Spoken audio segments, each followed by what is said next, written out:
Segur que molts i moltes de vosaltres gaudiu amb els continguts dels vostres influencers preferits, però com és la vida real darrere de tot això? Avui la coneixem amb una de les reines de TikTok i Instagram, que és la Lídia Rauet. Per cert, us agraden els cavalls? Som-hi!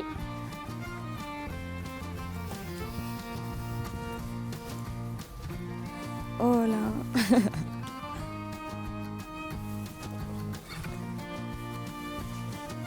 Ei, Lídia, Hola. què tal, com estàs? Molt bé.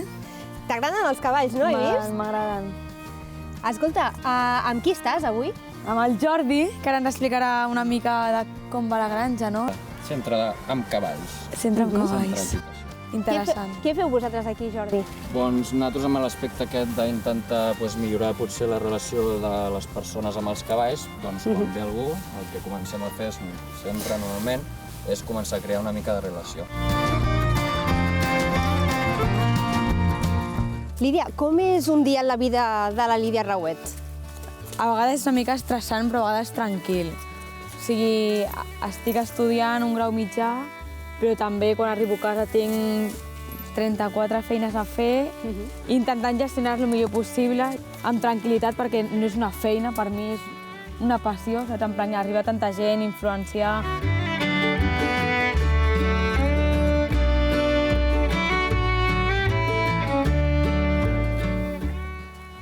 Molt bé. M'has fet cas? Trobes a faltar alguna vegada el temps de pausa? De dir, ara tinc temps per sortir i donar de menjar un cavall. I descobrir-me i... A veure, ho intento amb aquestes petites coses per descobrir. En plan, jo no cada dia tinc un cavall per donar-li de menjar i per passejar-lo i per acostumar-me al que fa ell, ni sempre tinc un rato per estar allà. Llavors, quan els tinc és com que els aprofito moltíssim. En plan, vaig a relaxar-me, a no pensar en res, en escriure, per exemple, escric molt. El llibre que vaig treure és d'estones, sí, d'estones que tinc, que puc ser jo, sense filtres, ni fotos, ni poses, ni publicitat, ni xarxes socials, ni res. Llavors, Com gestiones la teva vida a les xarxes i la teva vida real, diguéssim? jo crec que no hi ha tanta diferència d'una persona a l'altra, és a dir, la Lídia de la que parles, sinó de les coses que també vull que la gent vegi de mi. En plan, jo també m'esforço a dia per ser algú millor, doncs aportar-li a la gent que també ho sigui. Saps? Aportar coses no tant en plan normals, no coses perquè sí, sinó també que la gent rumiï en plan què vol ser, si de veritat les coses que la seva vida té són les que ell necessita, o si vol descobrir alguna nou, si vol ser alguna persona nova. Saps? Més enllà, sinó... És el que intento, que moltes vegades es talla el camí, però és el que s'intenta, ser algú diferent. Hola. Bé? No? Ara fa. A veure. Vull tocar-te. No. Sí, mira. Hola. Lídia, coses més random s'han vist que està aquí, les dues amb unes cadires rodejades de cavalls? Jo crec que no. Escolta, em parlàvem abans de com has viscut aquest canvi a la teva vida, la repercussió del teu contingut a xarxes socials. Com ho has gestionat, això? A veure, ho he gestionat, o ho intento gestionar, perquè ho segueixo fent, amb una mica de paciència i calma, perquè són moltes coses les que t'arriben a les orelles, ja sigui cap a bo o cap a dolent, és el que estàvem dient. La gent també es creu amb el dret de posar-te els teus límits o de fer-te dubtar de tu mateix, i és com una cosa que has de saber gestionar, ningú t'ensenya a fer-ho. Acceptar la crítica, més que res. Tots els treballs tenen un treball darrere. També nosaltres fem coses que no ensenyem, els buits aquests que no haig d'estar exposant totes les coses que jo suporto.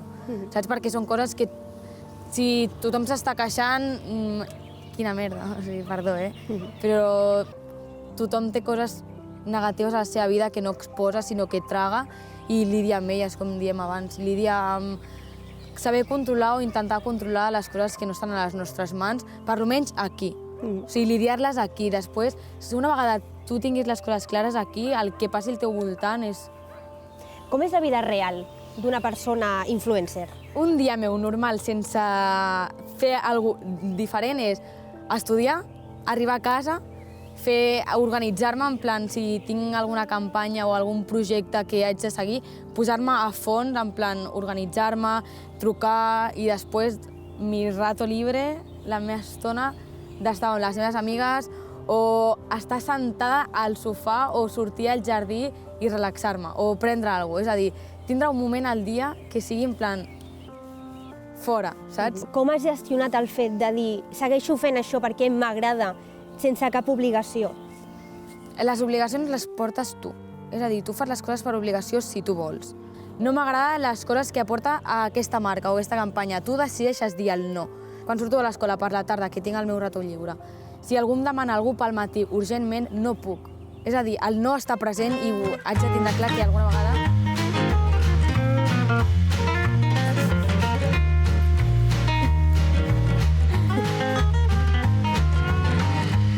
jo em veig amb 40 anys, amb una filla, que si l'haig de pujar un cavall és que hi veig la foto de la meva filla i ja és un post de què pensar, saps? És a dir, la gent em diu, et veus de gran, el que em deies tu, et veus de gran?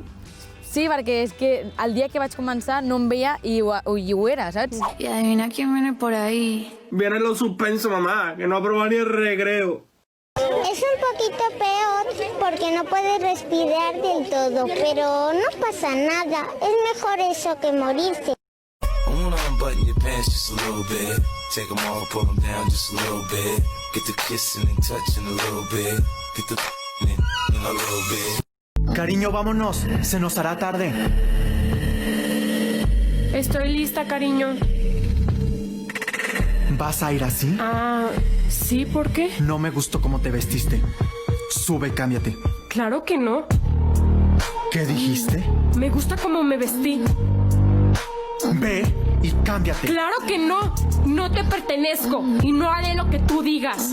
Ok, entonces vámonos. I Lídia, hi ha una cosa que volia comentar amb tu que em sembla molt interessant i és el poder que realment teniu per influir en les persones que són molt joves. És a dir, jo crec que moltes persones no són conscients perquè per les coses que penges és en plan, tu ho estàs veient? Però que ma mare veu les meves fotos, les meves històries, la meva família les veu, la gent que em coneix les veu. És a dir, si jo crec que algú estigués fent malament, ho sabria, no per una oïda, sinó per 30 o per 900.000. O sigui, ho tindria molt clar que no estic fent alguna cosa bé. Que tinguin molt clar qui segueixen i per què les segueixen. És a dir, la persona que està seguint es curra el contingut, fa coses per la societat, encara que s'equivoqui, perquè no us dic que no, jo moltes vegades m'he equivocat, moltes a la meva vida, en plan, des que era petita crec que tots ens equivoquem, però també tenim solucions, aprenentatges, tenim possibilitats de ser diferent cada dia, en plan, ¿por qué no una nova oportunitat? Moltes vegades les persones joves volen ser com les persones, les influencers que segueixen, no? I què hi ha realment darrere de tot això? Quina és la vostra opinió com a persones influents en aquest sentit? L'estratègia, per dir-ho d'una forma, és intentar que la gent vegi el treball, és el que et dic, els processos, expressar les teves coses negatives també. Jo quan estic trista o alguna cosa, la meva gent, la gent que em segueix ja ho sap perquè o he penjat una frase que he escrit o perquè no vull sortir per la història, en plan, avui és el meu dia de relax, en plan, enteneu que tots som humans, en plan, també com explicar-los a ells que no tot és flors, que hi ha gent que ho vol ensenyar, però són un tipus de perfils. És a dir, jo no em veig a una instagramer que faci postureo màxim, en plan sempre, i després surti desmaquillada, plorant o qualsevol cosa. No ho veig. Llavors és també mentalitzar-te de qui segueixes i a qui no i per què les segueixes. És a dir, elegir molt bé qui està exposant la realitat o la seva realitat, perquè jo ensenyo la meva realitat, no la realitat teva o seva. La manera en la que visc jo, si un dia estic trista perquè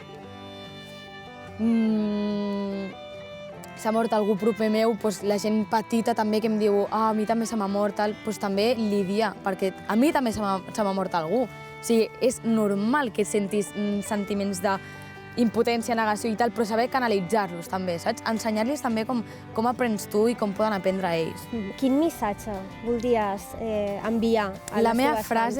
La meva frase que tinc a l'Insta és fes coses que et facin sentir que ets una alma lliure. És a dir, jo ara estic en plan, estic treballant i sento que no ho estic fent, saps? En plan, estoy aquí envuelta de caballos, sentada a una cadira rosa i no vull res més, és que no vull res més. Què necessitem més? No. Ja està. Res. Hi ha alguna cosa que no hagis fet mai davant de càmera, si te'n queden, i que vulguis fer? Tirar-me amb paracaigudes i gravar-ho. O sigui, tot el que vull fer és en plan de rotllo, quan arribi al milió, tirar-me amb paracaigudes per YouTube, en plan fer El coses milió a guai. Instagram, perquè Sí. TikTok fa temps que ja vas passar el milió. Sí, a l'Insta, que és més fort, en plan, costa molt més i és molt més pes. Lídia, quin és el secret per mantenir-se una vegada que ja has arribat al top, diguéssim, de TikTok i Instagram? Reinventar-se, jo crec. No? Sempre intentar ser algú millor. Realment, tots canviem, saps? Pues, també mostrar que no sempre quedar-se ni posar sempre les mateixes formes, sinó provar, innovar, no tindrà barreres. I també conèixer de tu mateixa, no? Sí. Amb el pas del temps. Amb el pas del temps, jo crec. Sí, perquè jo m'he conegut arrel de tot això. No hi ha una altra forma.